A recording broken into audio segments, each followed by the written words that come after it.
قم يا حبيب فإن الطريق بعيد وزادنا قليل وقوافل الصالحين قد سارت من بين أيدينا ونحن قد بقينا ساعتو كفقدلن ሁለት ጥያቄዎችን ካልፈቀደ አንድ ጥያቄን ይዤ መጥቻለሁ። السؤال الأول قضاء والقدر መሰረት ባረገ መልኩ ከሚነሱ ጥያቄዎች አንዱ الاحتجاج بالقدر ወንጀልና ጥፋት ላይ የወደቀ ሰው ኃጢያት ከሰራ በኋላ አላህ የቀደረብኝ ነው አላህ የጻፈብኝ ነው ብሎ ማሳበብ ይችላል ወይ? በአላህ ቀደር ማመካኘት። ሰዎች ወንጀል ከሰሩ በኋላ ከነሱ የሚጠበቀው በዛ ወንጀል ላይ አለመዘውተር፣ ለፈጸሙትም ወንጀል ራሳቸውን ወቅሰው ከልብ ተጸጽተው አላህ እንዳይቆጣባቸውና እንዳይቀጣቸው የሱን ምህረት ለመፈለግ ኢስቲግፋርና ተውበት ማድረግ ነበር የሚገባቸው። ግን አንዳንድ ሰው ከዚህ ወንጀሉ መነሳት አይፈልግም፣ መዘውተር ይፈልጋል። እንዳይወቀስም አላህን ፍራቁም፣ ተውበት አድርገህ ተመለስ፣ ጌታህንም ኢስቲግፋር በማድረግ ምህረት ጠይቀው ሲባል እኔ ምን አጥፍቼ ይላል። የሰራኸው ወንጀል ሲባል መጀመሪያውኑ እንድሰራው የተጻፈብኝ አይደለም ወይ? ስለዚህ ይሄ መጀመሪያውንም ጥንቱ አላህ የቀደረው የጻፈውና የወሰነው እስከሆነ ድረስ እኔ ፈልጌ የሰራሁት አይደለምና ልጠየቅ አይገባኝም በማለት ለሚሰሩ ወንጀሎች አመጾች በቀዳ ወልቀደር ማሳበብ ይቻላል ወይ ነው ጥያቄው። ግልጽ ነው አይደል? እና ይሄንን ያው ከሁለት ኪታቦች ላይ ምላሹን ሰብስቤ በ10 መንገድ አዘጋጅቼዋለሁ። አብዛኛው ምላሽ የሸይኹል ኢስላም ኢብኑ ተይሚያ ረሂመሁላህ ረሕመተን ዋሲዓ የሳቸው ነው። ቀሪው ደግሞ አልበያኑ ፊ አርካን ልኢማን ከሚለው ከሸህ መጅድ ቢን አሕመድ አልመክይ ላይ የተወሰደ ነው። ይህንን አይነት እሕቲጃጅ ለሚያደርጉ ሰዎች ወንጀል ከሰሩ በኋላ በጥፋታቸው ላለመወቀስና ለመቀጠል የሚያስቡ ሰዎች ቀዳ ወልቀድርን ማሳበባቸው በምንም አይነት መልኩ ተቀባይነት የለውም ነው የምንለው። እንዴት የሚባል ከሆነ ቀጣይ ምላሾችን እናያለን። አንደኛ መልስ ጌታ አላህ በሱረቱል አንዓም ምዕራፍ 6 ቁጥር 148 ላይ ይናገራል።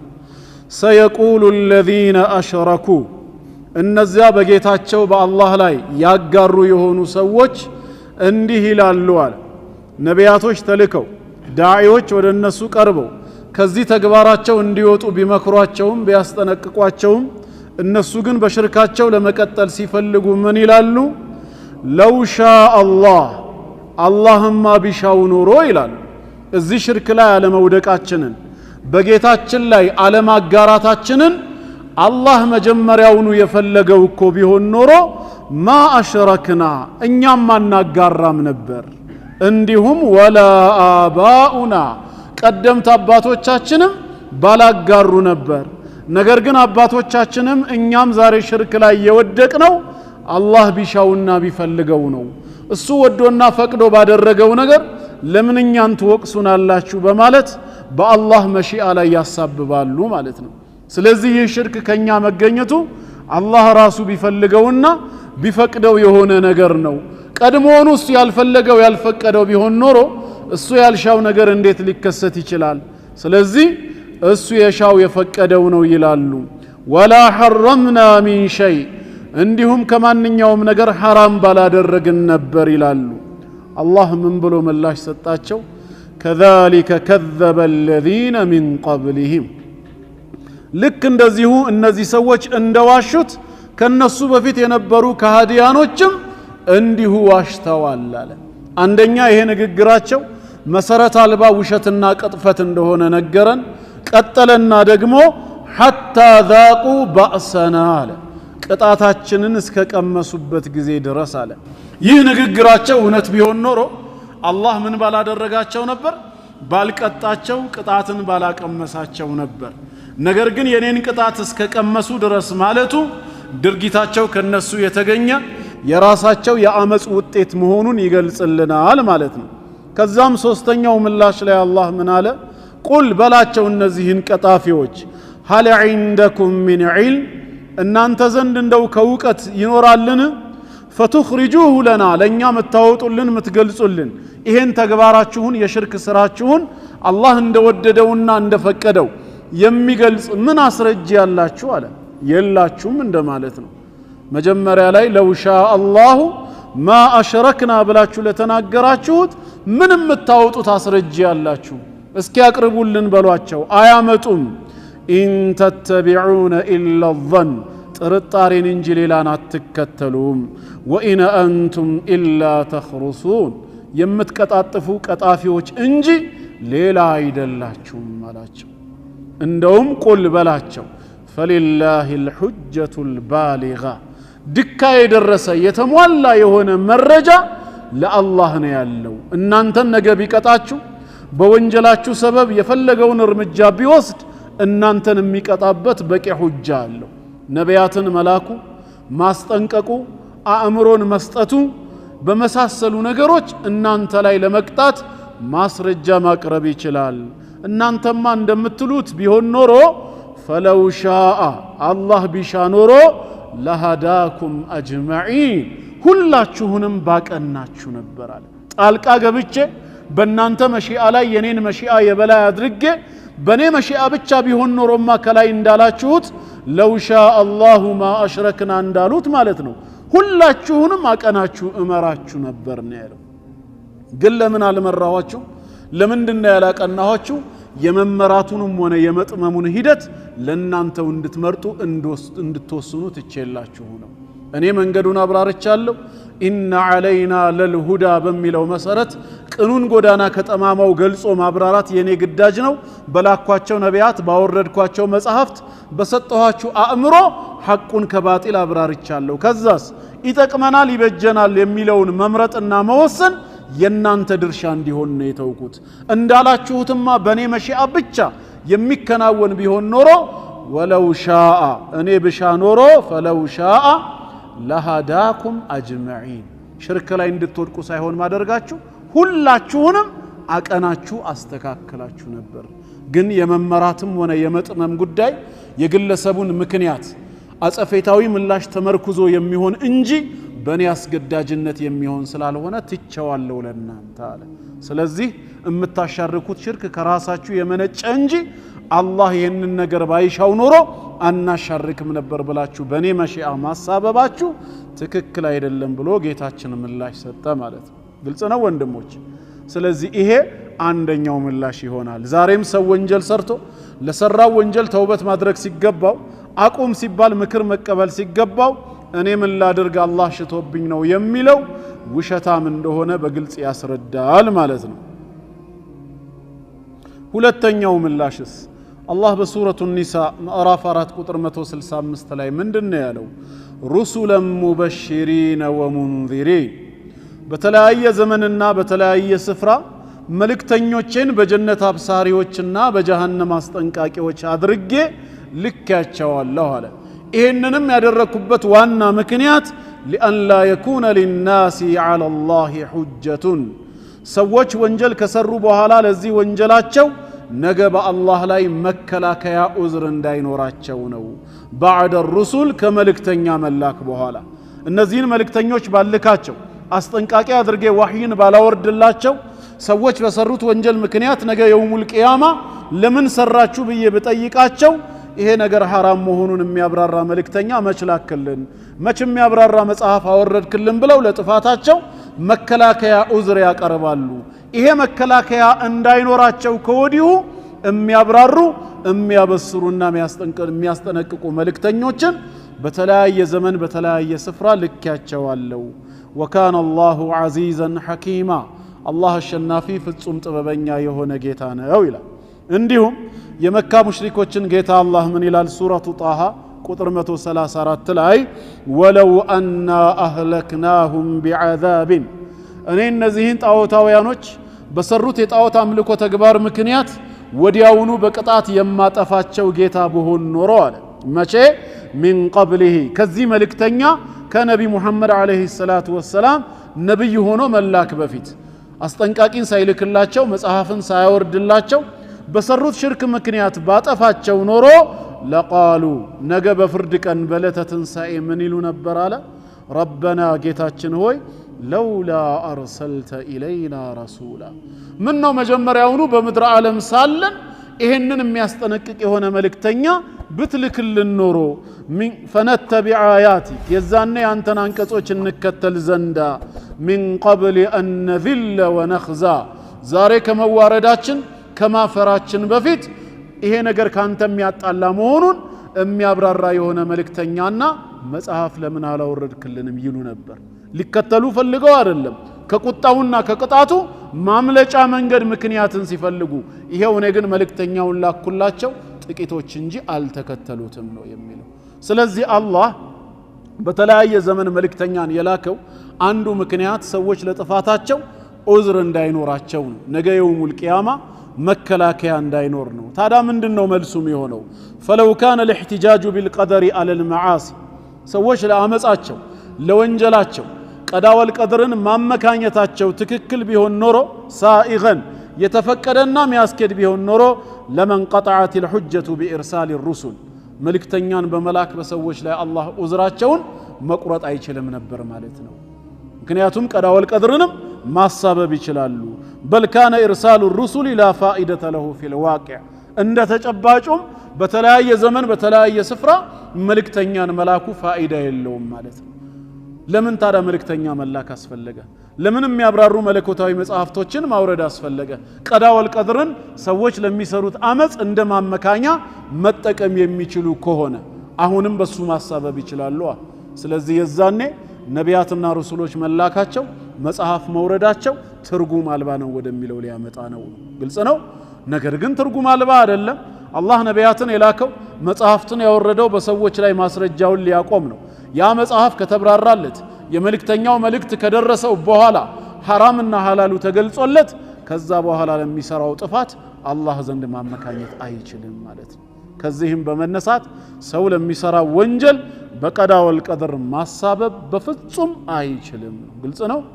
ሶስተኛ ምላሽ የምንሰጣቸው أن الله أمر العبد ونهاه الله በቅዱስ ቃሉ ባሪያውን ይሄን አድርግ ብሎ ብዙ ትእዛዛትን ሰጥቶታል። እነዚህን ነገሮች ታቀብ አትስራ ብሎ ደግሞ ብዙ ነገሮችን ከልክሎታል። ወለም يكلفه إلا ما يستطيع ሲያዘውም ሆነ ሲከለክለው ደግሞ በአቅሙ ልክ የሚችለውን እንጂ ከሚችለው በላይ አላስገደደውም። قال تعالى فاتقوا الله ما استطعتم ያለው የኔን ትእዛዝ በመጠበቅ የከለከልኳችሁን ነገር በመራቅ እኔን ስትጠነቀቁኝና ስትፈሩኝ በቻላችሁት ልክ ነው ያለው፣ በአቅም ልክ። እንደዚሁም በሌላ ስፍራ لا يكلف الله نفسا إلا وسعها አላህ ነፍስን ያቅሟን ያክል ወይም በሌላ አየት እንደተናገረው ኢላ ማ አታሃ የሰጣትን እንጂ አያስገድዳትም ብሏል። ይሄ ተጨባጭ ቋሚ እውነታ ከሆነ ምን እንላለን? ለነዛ ሰዎች ምላሽ ስንሰጣቸው ወለው ካነ العبد مجبرا على الفعل አንድ የአላህ ባሪያ በሚሰራው የኃጢአት ተግባር ላይ ያለ ምርጫው ተገዶ በአላህ ቀዳ ወልቀድር አማካኝነት የሚሰራማ ከሆነ ለካነ ሙከለፈን ቢማ ላ يستطيع الخلاص منه ሊገላገለውና ሊተርፈው በማይችለው ነገር ላይ ተገዳጅ ሆኗል ማለት ነው። ሰውየው ከልቡ ሳይፈልገው ያንን ነገር ሳይወደው አላህ ስለቀደረበት ብቻ ሄዶ ወንጀል ላይ እንዲዘፈቅ ተገዷል እያልን ነው ማለት ነው። ተግባባን? ይሄ ደግሞ ከተነገሩት የቁርአን አንቀጾች ከአቅም በላይ አላስገድድም ከሚለው ጋር ሄዶ የሚላተም ይሆናል ማለት ነው። وهذا باطل ይሄ ከንቱ አስተሳሰብ ነው። ولذلك ስለዚህም اذا وقعت منه المعصيه بجهل አንዳንድ ጊዜ ዕውቀት ሳይደርሰው ባለማወቅ የሆነ አመጽ ላይ ሲወድቅ አው ኢክራህ ወይ ያለ ምርጫው በሌላ ኃይል ተገዶ ያለ ፍቃዱ እንዲሰራ ሲደረግ فلا اثم عليه ወንጀል የለበትም ይባላል ነው አይደለም? ربنا لا تؤاخذنا إن نسينا أو أخطأنا بمرسات سنستوس بسرانو بمساسات أوقاتو سايدرسن بجهلنا بادرقنا ونقر لا تؤاخذنا أتيازن بلنا والجيتاتشن أتكتان السم قد فعلت واله برقت أمسرتشالو بالماوك انديهو بمرسات بسراتشو تنقر عليزاتشم ماله رسول عليه الصلاة والسلام إن الله وضع عن أمتي الخطأ والنسيان وما استكره عليه الله كان أمت لاي يالا أوقات بمساسات يسروتن نجر ساستوسو بمرسات يتجبروتن سايمرتو بمجددم يادرقوتن አላህ ጥፋት አድርጎ ላይ ቆጥርብኝ አነሳልኝ አሉ። ታዲያ እንላለን ወለው صح هذا الاحتجاج ለሚሰራ ወንጀል በቀዳ ወልቀድር ማሳበብ ትክክል ቢሆን ኖሮ ለም يكن هناك فرق بين المكره والجاهل ሳያውቅ የሚሰራ ሰውና ተገዶ የሚሰራ ሰው መሃል ምን ለውጥ አለ ታዲያ ይባላል። ይሄ ሳያውቅ ነው የሰራው ተወው አትቆጣው፣ ወይም ደግሞ ይሄ አውቆ ሆን ብሎ ነው የሰራው በሚለው አባባል መሃል ምን ልዩነት ሊኖር ነው? ምክንያቱም ሁለቱም በምን ማሳበብ ይቻላል? በቀደር ማሳበብ ይቻላል ከተባለ በጃሂሉና በዓሊሙ መሃል ምን ልዩነት ሊኖር ነው? መርጦ በሰራውና ተገዶ በሰራው መሃል ምን ልዩነት አለ ልንል ነው። በሁለቱ መሃልማ ልዩነት አለ ከተባለ ያ ልዩነት ምንድነው? ይሄ ሆን ብሎ አውቆ የሰራው አለመስራት እየቻለ ነው ከተባለ ለስራው ኃላፊነትን የሚወስደው ራሱ ነው ማለት ነው። ስለዚህ በቀደር ማሳበብ የሚለው ነገር አመጽ ከተፈጸመ ከተሰራ በኋላ አይሆንም ነው። ገብቷቸዋል? ይሄም እንደማያስኬዳቸው በዚህ መልኩ እናስተምራቸዋለን። አራተኛ በተለይችን በደንብ ስሟት أن القدر سر مكتوم ይሄ ቅድመ ውሳኔ የሚባለው ዛሬ በዓለማችን ላይ የሚከናወን ማንኛውም ክስተት ኸይርም ይሁን ሸር ጥንት አስቀድሞ አላህ ዘንድ ተቀድሯል የሚለው ምን ተብሎ እንደተቀደረ ማንም የሚያውቀው ነገር የለም። የተሰወረ ሚስጥር ነው፣ ለኛ አልተገለጸም። ስለዚህ لا يعلمه أحد من الخلق ከፍጡራን ማንም የሚያውቀው ነገር የለም ኢላ بعد وقوعه ከተከሰተ እውን ከሆነ በኋላ እንጂ ከመሆኑ በፊት ቀድሞ ምን እንደተጻፈ መቼና የት ምን እንደሚከሰት ማንም ሊያውቀው አይችልም ነው አይደለም? እንደዛው ነው። ከተከሰተ በኋላ ነው ምናውቀው። ታዲያ وإرادة العبد لما يفعله سابقة لفعله አንድ የአላህ ባሪያ ደግሞ ለሚሰራው ስራውን ከመስራቱ በፊት ፍላጎቱ ቀዳሚ መሆኑ የታመነበት ጉዳይ ነው። ፈቃድና ፍላጎት ከስራ በፊት ይቀድማል ወይስ ከስራ በኋላ ተከትሎ ይመጣል? ከስራ በፊት ነው አይደል? አንተ ልትሰራው ያሰብከው ነገር ኸይር ስራ አላህ የሚወደው የሚሆን መጥፎ ስራ አላህ የሚጠላው ወደዛ ስራ ሄደ የሰራው ከስራ በፊት ምን ስለቀደመ ነው? በስራው ላይ ፍላጎት ስለቀደመ ነው። ፈልገው ነው የሰራው። በዚህ ከተስማማን فتكون إرادته للفعل غير مبنية على علم بقدر الله የዛ የፍላጎትህ መነሻው እንድትፈልግ የተዳረከው አስቀድሞ አላህ በቀዳ ወልቀደር በአዘል ምን እንደምትሰራ የጻፈብህን በማወቅ ነው እንዴ? አውቀህ ነው የፈለከው? ኸይር ስራ ልትሰራም ብትነሳ ወይ ሸር ስራ መጥፎ ልትሰራም ብትነሳ ፈልገህ የዚህ ፍላጎት መነሻው ምንድነው ብትባል ከራስህ ማሳበብ ውጪ አይ ድሮውንም አላህ በቀደር ይሄን ስራ እንድሰራው ጽፎት የወሰነው ነገር ነው የሚል ዒልም ስላለኝ ነው ብለህ ወደ ዒልም ትመለሳለህ? የፍላጎትህን አስሉ ኦሪጂን ወደ እውቀት ታረጋዋለህ እንዴ? አታደርገውም። በፍጹም የምታውቀው ነገር የለማ። ስራውን ብቻ አንተ ለመስራት ፈልገህ መነሳትህን እንጂ ይሄ ነገር ቀድሞ አንተ እንድትሰራው የተጻፈ ይሁን አይሁን የምታውቀው ነገር የለም። ስለዚህ فادعاؤه أن الله قدر عليه كذا وكذا ادعاء باطل ስራውን ከሰራው የነፍስያህን ፍላጎት ለማርካት ብለ ጥፋቱ ላይ ከሰመጥክ ከተገበርከው በኋላ ጥንት እኮ አላህ የቀደረብኝ ነው መጀመሪያውንም እኔ ራሴ ፈልጌ የሰራሁት አይደለም ብለ ማመካኘት ከንቱ የሆነ ማመካኛ ነው። አይሰራም። መቻወክና አላህ ይሄን ስራ ስራው ብሎ እንደጻፈው እኛ ምናቀው ከተከሰተ እውን ከሆነ በኋላ ነው። ካነ في علم الله ጥንትም በአላህ ዕውቀት በአላህ መሺአ በሱ ቀደር ስር ነበር ምንለው እንጂ ክስተቱ ከመከሰቱ በፊት እማናውቅ ከሆነ ፈቅደን በሰራነው ላይ ተመልሰን በአላህ ቀደር ማሳበብ የሚያስኬድ አይደለም። ተግባባን? ይሄም ሎጂክ እንደማይሆነው በዚህ መልክ እንረዳለን ማለት ነው። لانه ادعاء لعلم الغيب ወደፊት የሚሆነውን ቀድም ያውቃለሁ እንደማለት ይመስላል። والغيب لا يعلمه الا الله غيب እንደሞ ከጌታ አላህ ውጪ ምን እንደሆነ ማንም ሊያውቅ አይችልም። فحجته اذا ضاحدة የሰውየው መከራከሪያ ምክንያቱ ውድቅ ነው፣ ተቀባይነት የለውም ነው። ግልጽ ነው። አምስተኛ አሁንም ይሄንን ጥፋት ከሰሩ በኋላ አላህ የቀደረብኝ ነው ብሎ ማመካኘት በቀዳ ወልቀድር ማሳበብና ራስን ነፃ ለማውጣት የሚደረገው ትግል ትክክል ነው የሚል አስተሳሰብ ያላቸው ሰዎች ከዛ ወደ ከፋ ወደ ባሰ ጥፋት ያመራቸዋል። ምን أنه يترتب على الاحتجاج بالقدر على الذنوب تعطيل الشرائع والحساب والمعاد والثواب والعقاب كذاب من نسات ودمن ما يمراتشوا لالن ሸሪዓ የሚባል ነገር የአላህን መለኮታዊ ህግ ለሰው ልጅ አያስፈልግም ወደሚለው ድምዳሜ ነገ የውሙል ቂያማ ከመቃብር ዓለም ተቀስቅሰን በጌታ አላህ ፊት ቆመን ሒሳብ መደረግ እንደ ስራችን መመርመርና ምንዳንና ቅጣት መቀበል የሚባለው ሁሉ ከንቱ ነው ወደሚል ድምዳሜ ያመራል። እንዴት ከተባለ ምን ያደርግልናል ሸሪዓ? እኛ መርጠን ሳይሆን ጥንት በተቀደረው መሰረት ከሆነ የምንሰራው ያንን ጥፋት ሸሪዓ ከአላህ ዘንድ በነቢያት በኩል ወርዶ ይሄ ሐራም ነው እንዳትሰሩት ራቁት፣ ይሄ ዋጅብ ነው ስሩት ግድ ነው ማለቱ ምን ትርጉም አለው? ጉዳዩ ዋጅብም ሆነ ሐራምም ሆነ አንተ የምትዳፈረው ቀድሞ በተጻፈብ መሰረት ነው፣ ራስ ፈቅደ የምታደርገው አይደለም። ያ ከሆነ ጉዳዩ ሸሪዓ ምን ያደርጋል በዚህ ምድር ላይ? ተግባባናው? ነገስ አላህ ፊት ቆመን ሒሳብ ምን እንደረገው ለምንድን ነው? ልንጠየቅ ነው። ምን ሰራንና የሰራነው ሁሉ በቀደር ነው ብለን ልናሳብብ ነው። ጀነት ጀሃነም ለምን ተፈጠረ? ያመነው ሊገባ የካደው ጀሃነም እሳት ሊገባ ካል የኔም እምነት ያንተም ክህደት ቀድሞ የተጻፈና የተቀደረ ከሆነ እሱን ጀነት ይሄን ጀሃነም መክተት ምን ትርጉም አለው? ፋኢዳ የለውም ወደሚል ወደዚህ አይነት አስተሳሰብ ሊያመራ ነው። ይሄ ደግሞ ማይሆን ሎጂክ። ስለዚህ ሰው ጥፋት ከሰራ በኋላ አላህ የቀደረብኝ ነው ብሎ ማሳበብ ሊሆን የማይችል ነገር ነው። ግልጽ ነው። ስድስተኛ አሁንም እንላለን ለው ካነ القدر حجة لأهل المعاصي ወንጀለኞች ለሚሰሩት አመጽ እንዳይጠየቁና እንዳይከሰሱ መከላከያ ምክንያት ቢሆናቸው ኖሮ በቀደር ማሳበብ ላህተጀ به أهل النار የእሳት ሰዎች ከማንም በፊት እንደ ማስረጃ ሊገለገሉበት ይችላሉ። እነሱ ነበሩ ሊገለገሉበት የሚገባቸው። ነገ የውሙል ቂያማ ከጌታ አላህ ፍርድ በኋላ ጀሃነም እሳትን አይተው እነሱም ውስጧ እንደሚገቡ ካረጋገጡ በኋላ ከዚህ እሳት ማን ያድነናል ብለው ሲያስቡ ቀዳ ወልቀድር ነበር ማስረጃ ሊሆናቸው የሚገባው።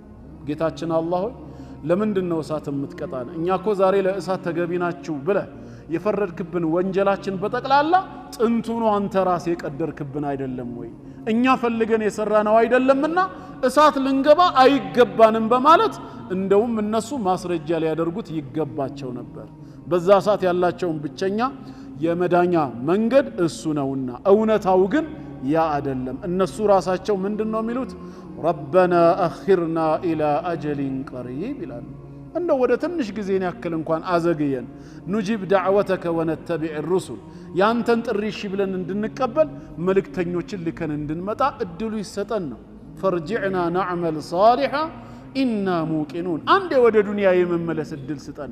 ዛሬ እርግጠኞች ሆነናል፣ በዛ መሰረት መልካም ስራ ሰርተን ወደ አንተ እንመለስ ነው የሚሉት። ጀሃነም እሳት በገቡ ሰዓት የጀሃነም ዘበኞች ይጠይቋቸዋል፣ አለም ያእቲኩም ሩሱሉን ሚንኩም፣ ምን ነው ከናንተ የሆኑ መልእክተኞች በምድር ዓለም ሳላችሁ አልመጡላችሁም ነበር እንዴ? ينذرونكم لقاء يومكم هذا የዚህን ቀናችሁን መገናኘት የሚያስጠነቅቋችሁ የሆኑ መልእክተኛ አልመጡላችሁም ነበር?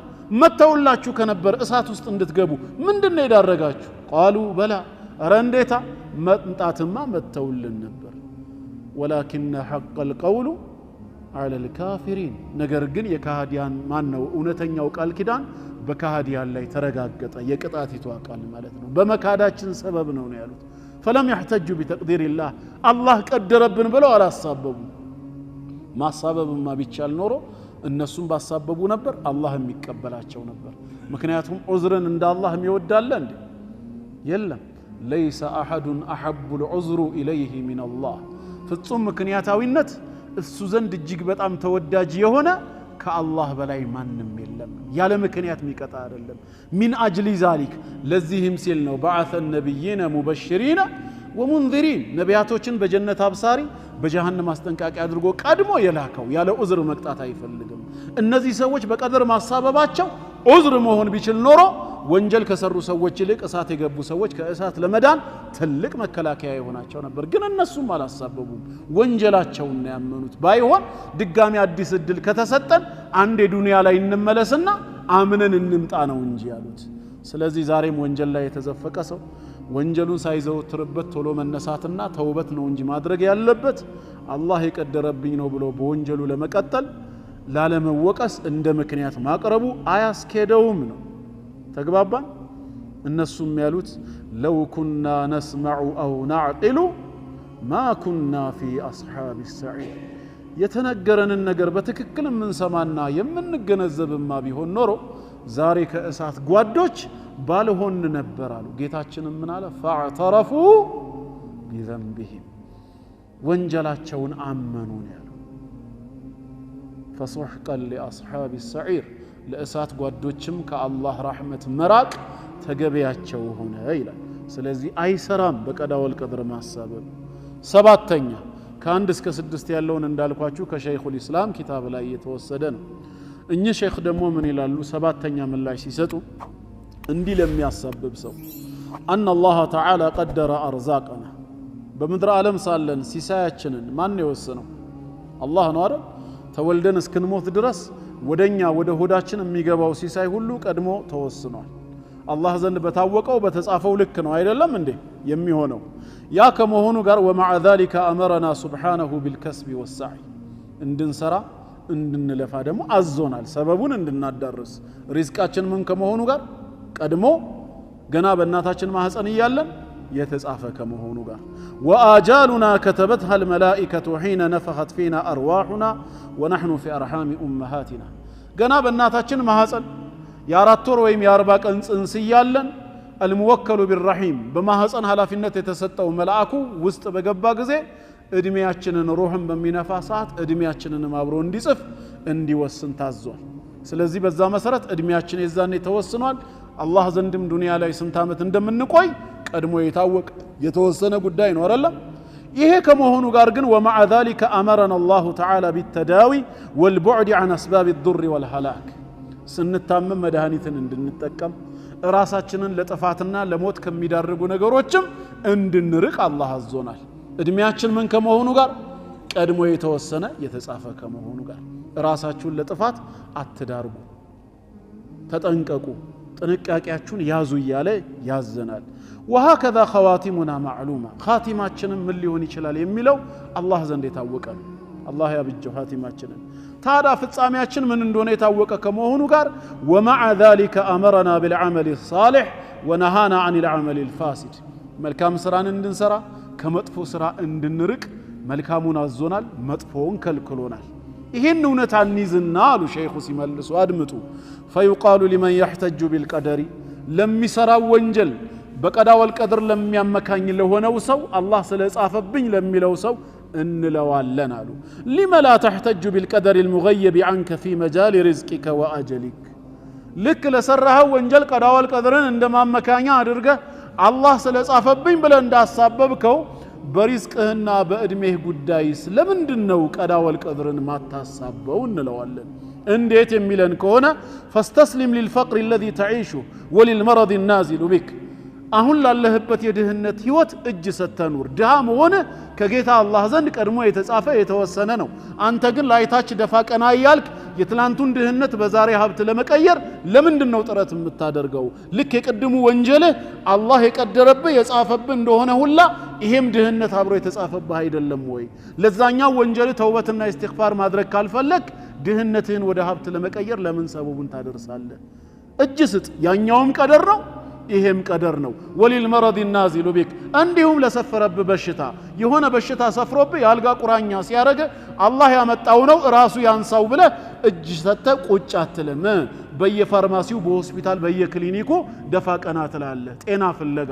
ወደ ጤንነትህ ከበሽታው በፊት ወደ ነበረው ወደ ትላንቱ ማንነት ልትመለስ። ለምን መታመምህ አላህ የቀደረው ከሆነ እሱ ያመጣብኝ ነው ብለህ ለምን ቁጭ አትልም? ልክ ወንጀል ስትሰራ እሱ የቀደረብኝ እንዳልከው የህይወትህንም ለመቀየር በሽታውንም ወደ ጤና ለመመለስ ደፋ ቀና ማለት ስተት ነው። በላድርግ ብንለው እሺ ይላል አይልም። ወኢላ ፈመል ፈርቁ በይነ هذا وذاك ታዲያ ምንድነው ልዩነቱ? በኑሮ ጉዳይና በጤና ጉዳይ ሰበብያው ማዳረስ አለብኝ። ጤናዬን መጠበቅና የኑሮ ህይወቴን ከትላንቱ ዛሬን የተሻለ ማድረግ አለብኝ ብለ ሰበቡን ታዳርሳለህ። በጌታ ህግ ላይ ግን ወንጀል ላይ ስትወድቅ አላህ እንዲምረኝ የተሻለ ህይወት እንዲኖረኝ ብለ በተውበት በኢስቲግፋር በመልካም ስራ ቀጥል አስተካክለው ስትባል ግን እሱ የጻፈብኝ ትላለህ። ከራስ ጋር መጋጨት አይሆን? ግልጽ ነው አይደል ወንድሞች? በዚህ መልኩ መልስ እንሰጠዋለን አሉ። ስምንተኛ አሁንም القائل بهذا القول أي من الاحتجاج بالقدر لم يسرى وانجل لم يسرى ومس توبتنا استغفار كما درجلك አላህ የቀደረብኝ የጻፈብኝ ነው ብሎ የሚያመካኝ ሰውን ካስተዋላችሁት ሙተናቂድ ከራሱ ሐሳብ ጋር የተጋጨ ሆኖ ታገኙታላችሁ። እንዴት? فلو اعتدى عليه شخص አንድ የሆነ ሰው ወሰን ቢያልፍበት فاخذ ماله ንብረቱን ቢወስድበት وانتهك حرمته ክብሩን ቢረማመድበት ወይ ደሙን ቢያፈሰው አው استحل دمه በጩቤ ወይ በያዘው ስለታማ ነገር ደሙን ቢያፈሰውና ثم احتج المعتدي بالقدر ከዛ ይሄ ወሰን አላፊው አካል በቀዳ ወልቀድር አሳቦ እንዲህ ቢለው ስለዚህ ሰው لا تلومني ምንም አይነት ተቃውሞ ልታሰማኝ እኔ ልትቃወመኝ አይገባም فإن اعتدائي عليك كان بقدر الله ንብረትህን የወሰድኩት ክብርህን የነካሁት ደምህንም ያፈሰስኩት ጥንቱኑ በዚህ መልክ አንተ ላይ እንድፈጽመው አላህ የወሰነብኝ ነገር ነው እኔ ራሴ መርጬ ፈልጌ የሰራሁት አይደለም ባንተ ህይወት ላይ ይሄን አደርግብህ ዘንድ አላህ የጻፈብኝ ነው ቢለው ይቀበለዋል لا ريب أنه ينكر عليه ظلمه واعتداءه ይሄን በደሉና ወሰን ማለፉን ይቃወመዋል ከቻለም ሊበቀለው ይሞክራል ካልቻለም የህግ አካል በመጥራት ካሳ ይክፈለኝ ወይ ይታሰርልኝ ይቀጣልኝ ብሎ እስከ ጥግ ድረስ ይሄዳል የዛን ጊዜ ምን እንለዋለን ማለት ነው فكيف لا يقبل الاحتجاج بالقدر في اعتداء غيره عليه ويحتج به لنفسه في اعتدائه على حق الله تعالى بالله حقنا مبت بالله شرع ላይ ወሰን ሲያልፍ አላህ የቀደረብኝ ነው ይያልክ የምታመካኛውን ነገር ሰው ደግሞ ባንተ ላይ ወሰን ሲያልፍ በክብርህ በንብረት ላይ የሆነ ጥሰትን ሲጥስ ይሄንንም አላህ የቀደረው ነው ብለህ ለምን አትቀበልም ወይስ የአላህ ቀደር የሚሰራው ለአንተ ወንጀል ጊዜ ብቻ ነው ሌላው ባንተ ላይ ወንጀል ሲፈጽም ግን ቀደር አይሰራም ይሄ ከራስ ጋር መጋጨት አይደል ስለዚህ አሁንም ጥፋት ከሰሩ በኋላ ተውበትና ኢስቲግፋር ማድረግ በኸይር ስራ በሰደቃ ወደ ትክክለኛው ማንነት ለመመለስ ጥረት ማድረግ እንጂ እሱ የቀደረብኝ ነው ብሎ ነፃ ለመውጣት መሞከር ስተት ነው አያስኬድም ግልጽ ነው ዘጠነኛ ምላሽ የምንሰጣቸው أن هذا القول وهو الاحتجاج بالقدر لما يسرى وانجل النامس بقضاء والقدر ما سبب ميبالو يلزم منه أن يستوي أولياء الله وأعداء الله يا الله طلاتوچنا يا الله ወዳጆች ለውጥ የላቸውም እኩል ናቸው ወደሚል ድምዳሜ ያመራናል وأن لا يتميز المؤمنون من الفجار ሙእሚኖች ከአመፀኛ ከሃዲዎች አይለዩም ወደሚል ድምዳሜ ይወስደናል ለምን ፊርዓውንም የጠመመው ጠማማ የሆነው ካነ ቢቀደሪላህ ሙሳም ያመነው ነብይና ረሱል እስከመሆን ደረጃ የደረሰው ካነ ቢቀደሪላህ በአላህ ውሳኔ ነው ስለዚህ ሙሳ ማን ነው ወይ ማንነቱ አላህ ዘንድ ልክ እንደ ፊርዓውን ነው ወደሚል ድምዳሜ ይወስደናል ተግባባን አቡ ጀህልና አቡ ለሃብ ከአቡበክር ሲዲቅና ከዑመር ጋር እኩል ናቸው ምንም ለውጥ የላቸውም ወደሚለው ሊያመራ ነው እንዴት ይወዳደራሉ እነዚህ ያመኑ ሰሃባነት ደረጃ የደረሱ እነዚህ የካዱ ሙሽሪክ አይደሉም እንደ ቢባል ይሄም ያሻረከው ይሄም ያመነው ካነ ቢቀደሪላህ ማሳበብ ከተቻለ በአላህ ቀደር ነው እንቢል ስለዚህ በአጠቃላይ ኸይርን ከሸር ስራ ኸይረኛን ከሸረኛ ሙእሚንን ከካፊር የአላህን ወዳጅ ከአላህ ጠላት ምንም መለየት አይቻልም ወደሚል ድምዳሜ ያመራናል ቁርአን ግን ምን ይያለ አፈነጀዐሉል ሙስሊሚና ከልሙጅሪሚን ይላል ጌታችን ሙስሊሞችን እንዳመፀኛ ከሃዲያን እምናስተካክል ይመስላችኋልን ማለኩም ከይፈ ተሕኩሙን እንዲህ የምትፈርዱት ለእናንተ ምን አላችሁ ይላል ላ የስተዊ አስሓቡ ናሪ ወአስሓቡ ልጀና የእሳት ጓዶች ከጀነት ጓዶች ጋር በፍጹም አይስተካከሉም ይላል ማለት ነው አስረኛና የመጨረሻ ወደ ሎጂክ ምላሽ ገቡ ወነቁሉ ለሁ አሁንም በቀዳ ወልቀድር ለሚሰራው አመጽ የሚያመካኘውን ሰው እንዲህ እንለዋለን بدن بسماتችን ምሳሌ ان الانسان مفطور على دفع المكاره عن نفسه መጀመሪያውንም ጌታ አላህ ሰውን ሲፈጥረው ከራሱ ላይ የማይወደውን የሚጠላውን ነገር ለመከላከል የተዘጋጀ አድርጎ ነው አላህ የፈጠረው እንዲከላከል መጥፎን ነገር ለምሳሌ አሉ በደንብሱ فمن دهامته السياره مثلا ከላይ ፍሬን የበጠሰ ወይ በከፍተኛ ፍጥነት ሲበር የመጣ መኪና እሱን የገጨችውን ሰው ብንወስደው አለ مد يديه من غير شعور ليدفعها عن نفسه ምንም ከራሱ ጋር ሂሳብ ሳያደርግ ሳይወጣ ሳያወርድ ካልኩሌት ሳያደርግ መኪና ወደሱ እየበረረ መምጣቱን ካየ ለመከላከል እጁን ይዘረጋል ሐቅ ነው አይደለም ይዘረጋል እጁን ግን مع ضعف اليدين وعجزهما عن دفع هذا المكروه ይሄን የጠላውን ነገር ፍሬን የበጠሰው ወይ በከፍተኛ ፍጥነት ሲበር የመጣውን መኪና በእጁ መመለስ የማይችል ከመሆኑ ጋር ምንም እጁ መኪናውን የማስቆም አቅም እንደሌለው ቢያረጋግጥም ቶሎ ብሎ ግን ምንድነው የሚያደርገው ከራሱ ላይ ለመከላከል እጁን መዘርጋቱ አይቀርም والغريق ባህር ላይ የሰመጠ ሰው የተخبط አንደ ገብቻለሁ ብሎ እጅ አይሰጥ መጀመሪያ ምንድነው የሚያደርገው ይንከባለላል ويحاول في تخبطه ان ينجو من الغرق ከሰምበት ቦታ ለመዳን ጥረት ያደርጋል ምንም የዋና ልምድ አንድ ቀን እንኳን ሞክሮ ራሱ ባያውቅ ብትወረውረው መጀመሪያ የሚያደርገው ጥረት ምንድነው ተንከባለውም ቢሆን ከዛ ውሃ ላይ ለመዳን ጥረት ያደርጋል ሰው በተፈጥሮ እሚጠላው ማይፈልገው ነገር ወደ ራሱ ከመጣበት ያንን ነገር ቻለውም አልቻለውም እንዲከላከል ሆኖ የተፈጠረ መሆኑን ያሳየናል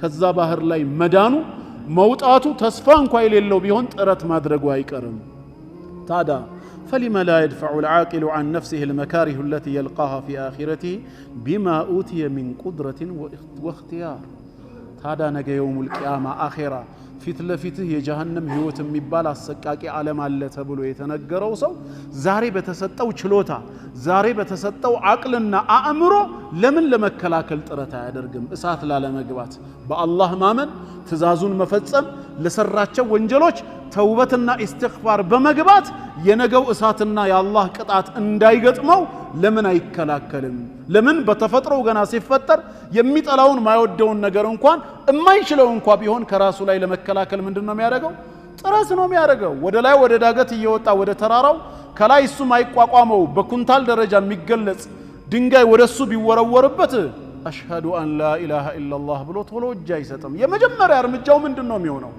ዘሎም ይሁን ወደ ጎን ሄዶ ወይ በሁለት እጁ ያንን ድንጋይ ማስቆምና ወይ ከራሱ ላይ ማስቀየር ነው ቻለውም አልቻለውም የራሱን ትግል ማድረጉ አይቀርም ታዳ በመትችለው ካቀም በላይ ባልሆነው የአኺራን የመዳንን ጉዳይ ዛሬ በማመንና መልካም በመስራት መጥፎ ነገር ላይ ስትወድቅ ደግሞ ተውበት በማድረግ ጀነት እንድትገባ እንድትድን የተሰጠህን ግን ትተ ለምን በቀደር ታሳብባለህ ታዳ ግልጽ ነው አሁን ወንድሞች በእነዚህ 10 መንገዶች በጥቅሉ አንድ ሰው ለሰራው ወንጀል አላህ ድሮም የቀደረብኝ ነው ብሎ ማሳበብ አይችልም እንደውም وتعلل المذنب العاصي بالقدر جهل لا ينفع صاحبه አንድ ሰው ለሚሰራው ወንጀል በቀዳወል ቀደር ላይ መንጠልጠሉ የሚጎዳው መሐይምነት እንጂ የሚጠቅመው ነገር አይደለም بل يضره وهو ذنب ثانٍ يعاقب عليه ايضا እንደውም በድጋሚ የሚቀጣበት ሌላ ወንጀል ነው وقد روي ان لصا احضر بين يدي عمر بن الخطاب رضي الله عنه በዘመነ አሚርነታቸው ወይም በዘመነ ኺላፋነታቸው ዘመን አንድ ሌባት እጅ ከፍንጅ ተይዞ እሳቸው ዘንድ ቀረበ فسأله لما سرقت ለምንድነው የሰረከው ሲለው قال قدر الله ذلك الله በአዘል አስቀድሞ መስረቄን ወስኖት ነው ሲላቸው فقال عمر اضربوه 30 سوطا ثم اقطعوا يده 30 ግርፋትን ግረፉት ከዛም እጁን ቁረጡት فقيل له لما እጅ መቆረጡ አለ فقطعوا ايديهما ነው 30 ግርፋቱ ለምን ሲሉት فقال يقطع لسرقته ስለሰረቀ እጁ ይቆረጣል ويضرب 30 ግርፋትን ይገረፋል لكذبه على الله عز وجل الله قدرብኝ ብሎ በመዋሸቱ በሌላ ዘገባ ምንድነው የሚለው مهلا يا امير المؤمنين የሙእመናን አሚሮይ እባኮት ይረጋጉ انما سرقت بقضاء الله وقدره እኔ እኮ የሰረቅኩት ፈልጌና ፈቅጄ ሳይሆን አላህ የቀደረው ስለሆነ ነው ሲላቸው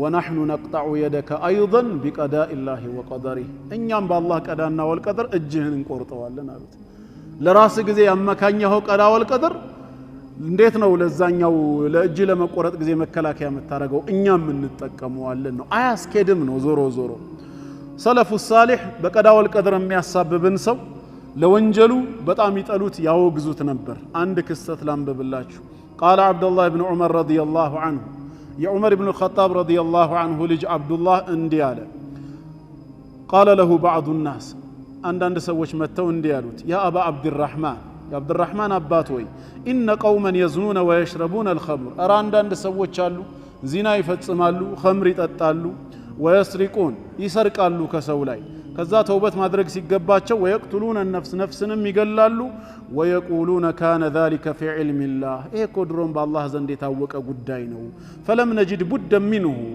እሱን ከመፈጸም ምንም መውጫ ቀዳዳ ስላልነበረን ነው ይያሉ ተመልሰው በአላህ ዕቀት በአላህ ቀደር ያሳብባሉ ሲሉት فغضب عبد الله بن عمر በጣም ተቆጣ ثم قال بدنب ስሙ መልሱን እንዲህ አለ ቀጥሎ سبحان الله العظيم መጀመሪያ አላህን ከተረዱበት ከገለጹበት መንገድ ታላቁ ጌታችን ጥራት ይገባው قد كان في علم الله تعالى أنهم يفعلون ذلك በርግጥም በአላህ ቀዳማዊ ዕውቀት ውስጥ ዛሬ ላይ እነሱ ይሄንን ወንጀል ይሰሩ እንደነበር የታወቀ ነው ሸክ የለውም ማለት ከአላህ ዕውቀት የሚወጣ የሚሸሸግ ነገር ስለሌለ በርግጥም ነበረ ነገር ግን ወለም يحملهم علم الله تعالى على فعلها ቀድሞ ያውቀው ነበር ማለት ያንን ስራ እንዲሰሩ ያለ ምርጫቸው የአላህ ዕውቀት አስገድዷቸዋል ገፍቶ ወስዷቸዋል ማለት ግን አይደለም ማለት እንዴት መለየት ይቻላል ሲባል ምን አለ مثل علم الله تعالى فيكم ማለት የአላህ ዕውቀት በእናንተ ስራ ውስጥ ማለት አለ በምሳሌ ሲብራራ ማለት ነው كمثل السماء التي أظلتكم والأرض التي أقلتكم ልክ እንዳጠለላችሁ ሰማይና እንደተሸከማችሁ መሬት ማለት ነው ወሰዱት እኛ ሁላችንም መሬት ተሸክማን ሰማይ ያጠልላን በሁለቱ መሃል አላሁ ምንኖረው ልክ እንደዛ ወሰዱት የአላህን ዕውቀት ከዛስ فكما لا تستطيعون الخروج من السماء والأرض يتونم يحل بتنقساقسوا ودا لاي بتزلوا ودا تاش لمغبات بتمكروا ودا قኝ ودا ግራ ودا ፊት ودا ኋላ بتنقساقሱ ከሰማይና ምድር ግዛት ከሰማይና ምድር ቀበሌ ወጣችሁ ወደ ሌላ ቦታ መሄድ እንደማትችሉት ሁላ كذلك لا تستطيعون الخروج من علم الله يتم بتدبቁ يتم አደባባይ ላይ ብትወጡ ጨለማን ብርሃን ላይ ብትሆኑም ከአላህ ዕውቀት ልታመልጡ አትችሉም ልክ ሰማይና ምድር እጅግ ሰፊ ከመሆናቸው የተነሳ የኛን እንቅስቃሴ ሙሉ በሙሉ ኮንትሮል እንደሚያረጉት ከነሱ ግዛት እንደማንወጣ ሁላ የጌታችን ዕውቀትም ከሁላችን ጋር ያካበበ ነው የትም ብንደበቅ የትም ይፋ ብንወጣ ጨለማም ሆነ ብርሃን ላይ ብንሆን ከአላህ ዕውቀት መውጣት አትችሉም እሱ ዕውቀቱ ያልደረሰበት ቦታ ልትሆኑ አትችሉም ከዛም ቀጠለና وكما لا تحملكم السماء والارض على الذنوب ታዲያ እንደፈለጋችሁ ስትንቀሳቀሱ በመተንቀሳቀሱት በመሰሩት ወንጀል ላይ ሰማይና ምድር እናንተን ከበዋችኋል ማለት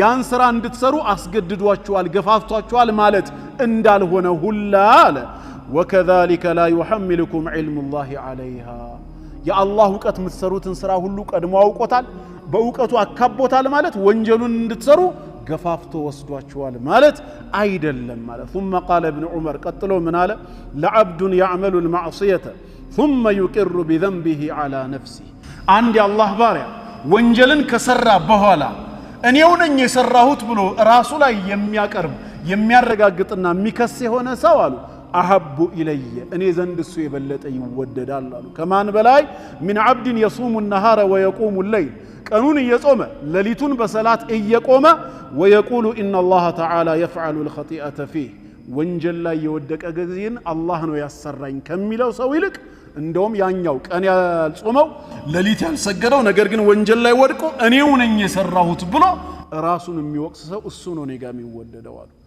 ተውበት ለማድረግም ይወፈቀው እሱ ነው እኔ ነኝ እስካለ ድረስ ያ ግን መቼ ነው ለተውበት በር የሚከፈትለት ስለዚህ ለሚሰራ ወንጀል ቀዳ ወልቀድርን ማሳበብ አይቻልም መርሐባ እንግዲህ ይሄ የመጀመሪያው ጥያቄ በ10 መንገድ የተመለሰው ነው የመጀመሪያው ጥያቄ እንግዲህ አንድ ሰው ለሚሰራው ወንጀል ወይም ማመጽ ቶሎ ብሎ ተውበትና ኢስቲግፋር ማድረግ በመትኩ ኸይር ስራ በማብዛት በሰደቃ ወንጀሉን ማስካስ ነው ማካካስ ነው እንጂ ያለበት ማሳበብ የለበትም በቀደር ካልን ተያይዞ የሚመጣው ሁለተኛው ጥያቄ አደምና ሙሳ አለይሂም ሰላም ባደረጉት ክርክር አደም በአላህ ቀደር አሳቦ አይደለም ወይ እና ይሄንንስ ምን እናድርገው ቢሉንስ በቡኻሪና ሙስሊም እንዲሁም በሌሎች ሱነኖች ላይ የተዘገበ አንድ ሐዲስ አለ عن أبي هريرة رضي الله عنه قال قال رسول الله صلى الله عليه وآله وسلم احتج آدم وموسى آدمنا موسى تغناينتو بعالم الأرواح مالتنا تكراكروا فقال موسى عليه السلام منالو يا آدم هوي أنت أبونا أنت ولا جاباتاتنا خيبتنا أواردكن وأخرجتنا من الجنة كجنة ما صوتاهن يعني بسبب أكلك من الشجرة كتكلك الكوزاف بمبلات مكنيات عندما لماذا أخرجتنا ونفسك من الجنة راسهن من يانم كجنة لمن دنو يوتاهن بلو وكسوا فقال له آدم أباتاتنا آدم عليه السلام منالو أنت موسى أنتنا استفاك الله بكلامه الله أنتن قطتا ملكوتاوي قالون بما السمات بما الناقر مرطوهال وخط لك التوراة بيده ተውራት የተሰኘውን መለኮታዊ መመሪያ መጽሐፍንም በእጁ ጽፎ ነው ላንተ የሰጠ ታዳ አተሉሙኒ على امر قدره الله علي قبل ان يخلقني ب40 سنه አላህ እኔን ከ40 ዓመት በፊት አስቀድሞ ሳይፈጥረኝ በጻፈብኝና በወሰነብኝ ነገር ዛሬ ለምንና እንዴት ይያልክ ትወቅሰኛለህን አለው አደም በመተኩ ረሱል አለይሂ ሰላቱ ወሰላም ምን አሉ فحج آدم موسى ሶስት ጊዜ አደምም ሙሳን ረታው አሸነፈው እና ስንላቸው ይሄንን ሐዲስ የያዙ ሙስሊም ያልሆኑ አንዳንድ አካላት በእነሱም ግራ የተጋቡ ሊኖሩ ይችላሉ ወይ እንደ ጀብርያ አስተሳሰብ ያላቸው አደም ይሄው ለሰራው ጥፋት በቀዳ ወልቀደር በማሳበብ እንደውም ሙሳን ሁሉ እስከ መርታት ደረጃ ደርሰዋል እንዴት አንድ ሰው ለሰራው ወንጀል በቀዳ ወልቀደር ማሳበብ አይቻልም ይባላል ቢሉንስ ተመልሶ በ10 መንገድ ምላሽ የተሰጠውን ሁሉ ሊያፈርሱብን ማለት ነው ምንድነው ምን ሰጣቸው መልስ ነው አንደኛ መልስ አባታችን አደም አለይሂ ሰላም በጀነት ውስጥ ላጠፋው ጥፋት በፍጹም በቀዳ ወልቀደር አላሳበበም በቀዳ ወልቀደር አላመካኝም ራሱን ነው የወቀሰው ጌታውንም ይቅርታ ጠይቋል ከጌታው ዘንድም ምህረት አግኝቷል አላህ በሱረቱል አዕራፍ ምዕራፍ 7 ከቁጥር 22 እስከ 23 ባለው ምንድነው የሚለው ፈደላሁማ ቢጉሩር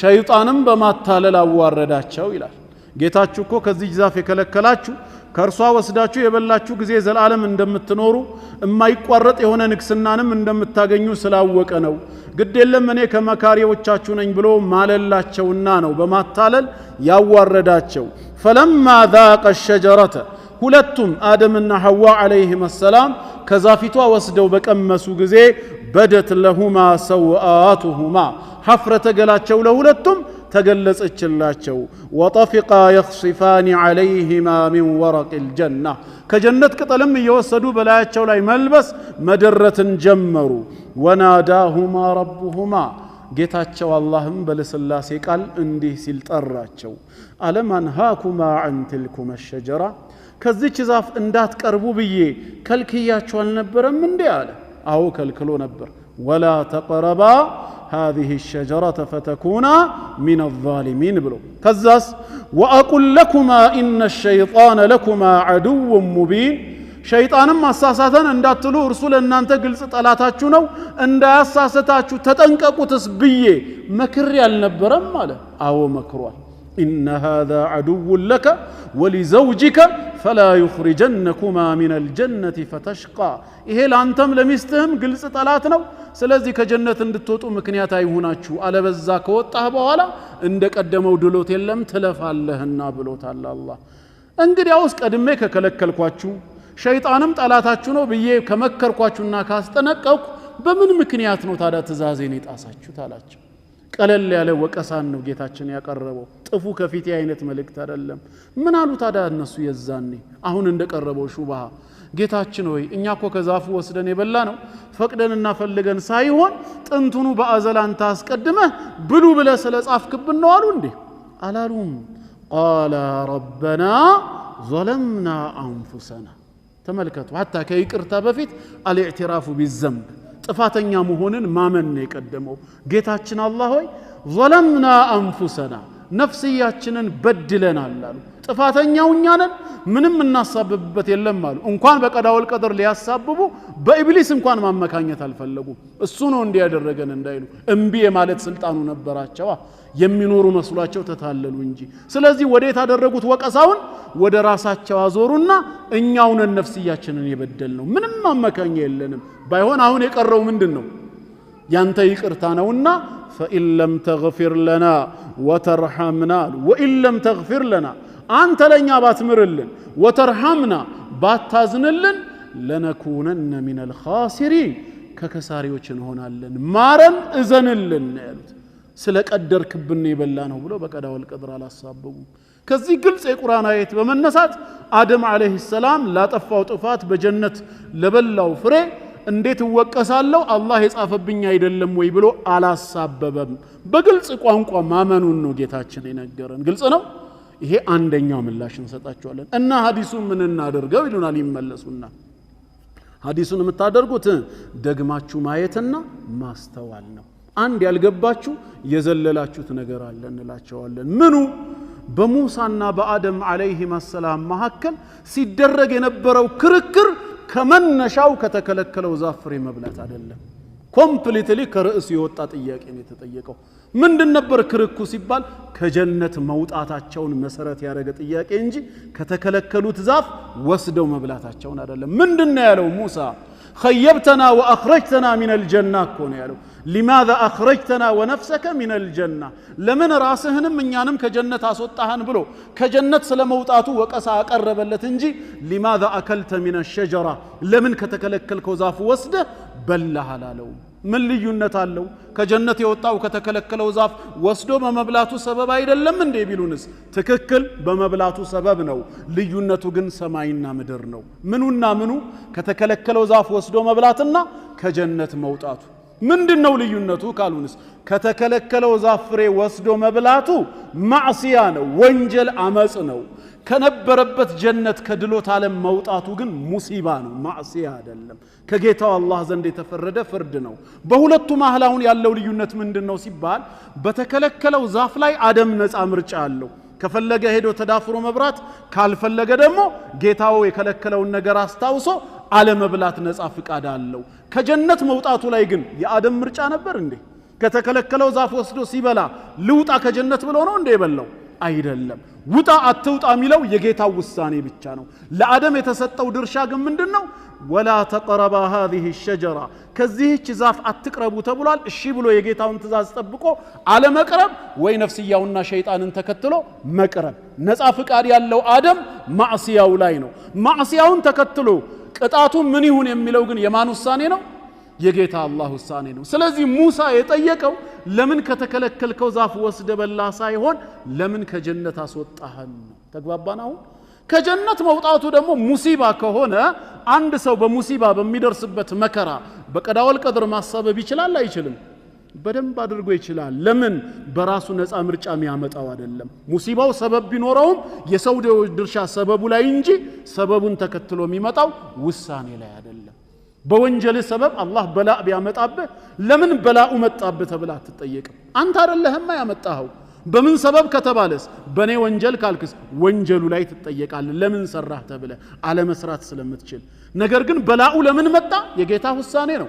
በሰራኸው ወንጀል ሰበብ በይቅርታው በትዕግስት ሊያልፍህ ይችላል፣ ወይ ወዲያው ቁጣ ሊያመጣ ይችላል። ይሄ ሙሲባ ተብሎ ይጠራል። ቁጣውን ካመጣ ያንተ ድርሻ ሙሲባው ላይ ሳይሆን ለሙሲባው መምጣት መነሻ ምክንያት የሆነው ዘንብ ላይ ነው። ስለዚህ ሙሳ የጠየቀው لماذا اخرجتنا ونفسك من الجنه ብሎ خروجه من الجنه ከጀነት መውጣቱን ቤዝ ያደረገ ጥያቄ እንጂ ከተከለከለው ዛፍ ወስዶ መብላቱን አይደለም። ተግባባናው? ስለዚህ አደም ያ ሙሳ አለው استفاك الله بكلامه وخط لك التوراة بيده ቀጥታ ቃሉን ላንተ በማሰማት አላህ መርጦሃል። وكلم الله موسى تكليما بالو مسرد وكتبنا له في الالواح بالو مسرد دمو وخط لك التوراة بيدي توراةن بእጁ ጽፎ ሰጥተዋል። أتلوموني توقسኛለህና አለው على امر በአንድ ጉዳይ ላይ كتبه الله علي الله በኔ ላይ በጻፈው قبل ان يخلقني ب40 سنه ሳይፈጥረኝ ከ40 ዓመት በፊት ምን ብሎ በጻፈው? لماذا اخرجتنا ونفسك من الجنه ከሚለው ወቀሳ ጋር ነው መልሱ መያያዝ አለበት። ከጥያቄው ጋር ነው። ጥያቄው ደግሞ ከጀነት መውጣቱ ላይ ከሆነ እንዴት አደም ለሰራው ወንጀል በቀደር አሳበበ ይባላል? ተግባባን ወንድሞች? ቁርአን ላይም ሙሲባ በተቀላላ በሱ ውሳኔ እንደሚመጣ ሲገልጽ ما اصاب من مصيبه في الارض ولا في انفسكم الا في كتاب ነው የሚለው። በምድር ላይም ሆነ በነፍሶቻችሁ ምንም ሙሲባ መከራ ነክቷችሁ አያውቅም ቀድሞ ኪታብ ላይ የሰፈረ ቢሆን እንጂ ይላል። قل لن يصيبنا إلا ما كتب الله لنا እሱ ያልጻፈው ሊደርስብን አይችልም። ስለዚህ አንድ ሰው በሚደርስበት ሙሲባ ቀደርን ማሳበብ ይችላል። ለሰራው ወንጀል ግን በቀደር ማሳበብ አይችልም፣ ነፃ ምርጫ ስላለው። ወንጀሉን ተከትሎ ምን አይነት ሙሲባ ይምጣበት ወይ በይቅርታ ይታለፍ የጌታው ውሳኔ ነው። ስለዚህ አደም ለጥፋቱ በቀደር አሳበበ ያሉት የማያስኬዳቸው ነው። ግልጽ ነው ወንድሞች? ተናዙል እናደርግና ደግሞ እነሱ ባሉትም እንሂድ። ሌላ ሶስተኛ መልስ እንዲሆናቸው አደም ላጠፋው ጥፋት ለበላው ነገር በቀዳ ወልቀድር አሳቧል እንኳን ቢባል ራሱ መሆን ያለበት ምንድነው?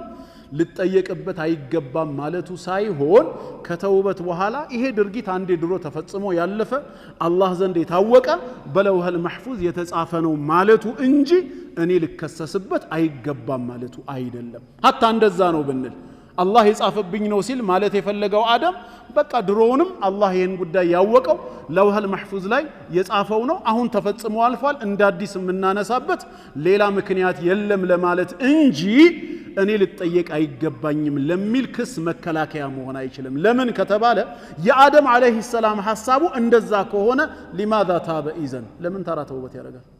ልጠየቅበት አይገባኝም ከሆነ የውስጥ ሐሳቡ ረበና ظلمنا انفسنا ማለቱ ለምን አስፈለገው? ነገ የውሙል ቂያማ ጀነት ላይ ማን ነው የውሙል ቂያማ ተሰብስበን ቶሎ ተብሎ ጀነት እንዲከፈትልን መጀመሪያ ምን ሄደው ማጋ ነው? አደም ጋር አይደል? استفتح لنا الجنة ጀነትን አስከፍትልን ስንለው وهل اخرجكم من الجنة الا خطيئة ابيكم ሚለው እሱ አይደል?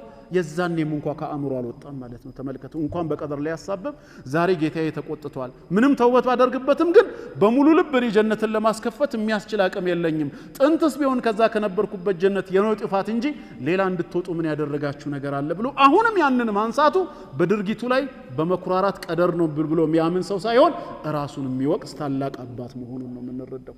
ስለዚህ አደም ላጠፋው ጥፋት ቀደርን እንኳን አሳቧል ብንል ድሮም የታወቀ የተጻፈ ነው፣ እኔ ግን ተውበት አድርጌ ተመልሻለሁ ከሚል አንግል እንጂ ልጠየቅበት አይገባም ከሚል አንግል በፍጹም እንደማይሆን እርግጠኞች ነን ነው። ከዚህ በመነሳት ሰዎች ለሚሰሩት ወንጀል ቀዳ ወልቀድርን በፍጹም ማመካኘት አይችሉም ላለመጠየቅ። ድሮም የታወቀ አላህ የጻፈው ነው ለማለት ከሆነ ግን አሁንም ግልጽ ነው፣ አቂዳችንም ያ ነው። ጌታችን ካወቀው እሱ ቀድሞ ከጻፈው ውጪ በዚህ ዓለም ላይ ሊሆን የሚችል ነገር የለም ነው። አላህ ስለ ቀዳ ወልቀድር ትክክለኛ ግንዛቤን ይስጠን፣ ከማሳሳትና ከመሳሳትም አላህ ይጠብቀን። ኢንሻአላህ በዚህ መልኩ ደግሞ ቀጣይ ላይ አላህ እድሜ ሰጥቶን ስንገናኝ ጥያቄ ቁጥር 3 4 እያል እንቀጥላለን ነው። ወሰላሙ አለይኩም ወራህመቱላህ